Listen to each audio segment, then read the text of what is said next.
In this video, I thought I would give you all a look inside our book, Kyoto, A Literary Guide, and perhaps read a couple of my favourite poems.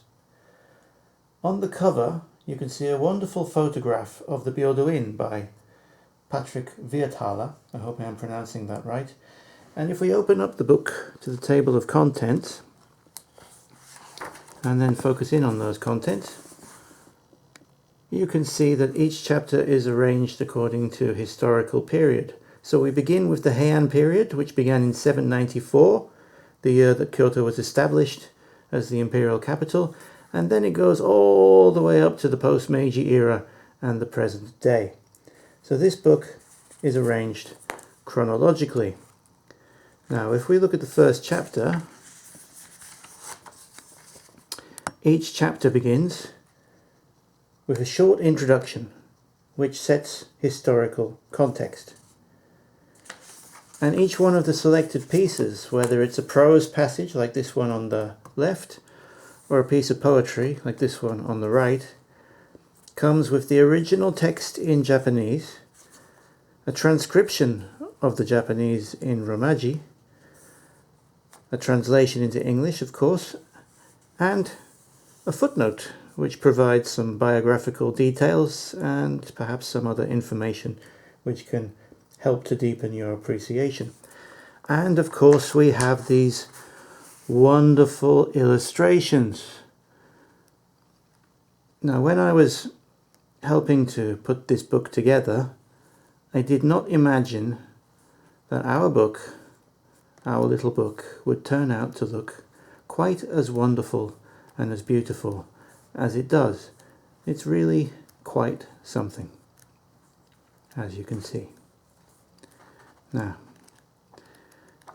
I thought I would read a couple of my favourite Heian era poems to give you a taste of the book's contents. So I may read more at a later date, but for now, here is Ki no Tsurayuki.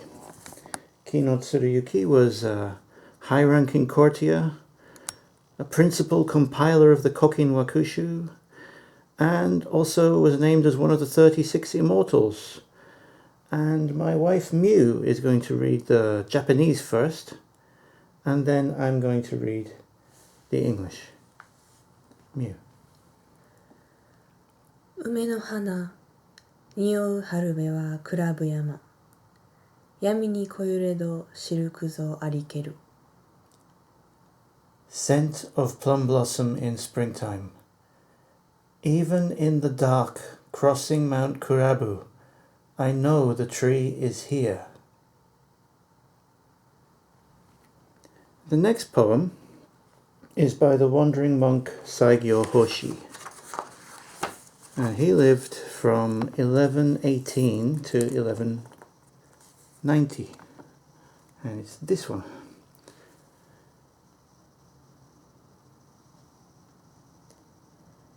亡き後を誰と知らねど鳥部山。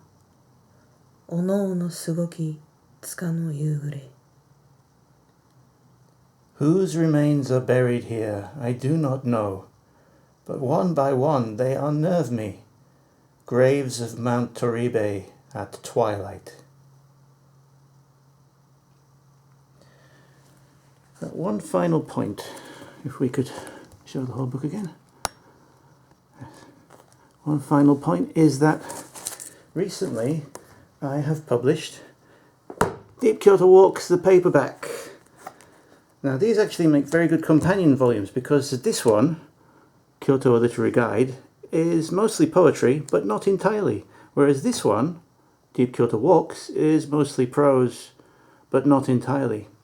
Now if we look inside Deep Kyoto Walks, you can see it has some very nice illustrations, black and white. If you get the Kindle, you can get those in colour. And a host of Deep Kyoto Walkers in the contents, which includes Robert Yellin, Pico Aya, Chris Rowthorne, John Dougill, John Ashburn, and many more.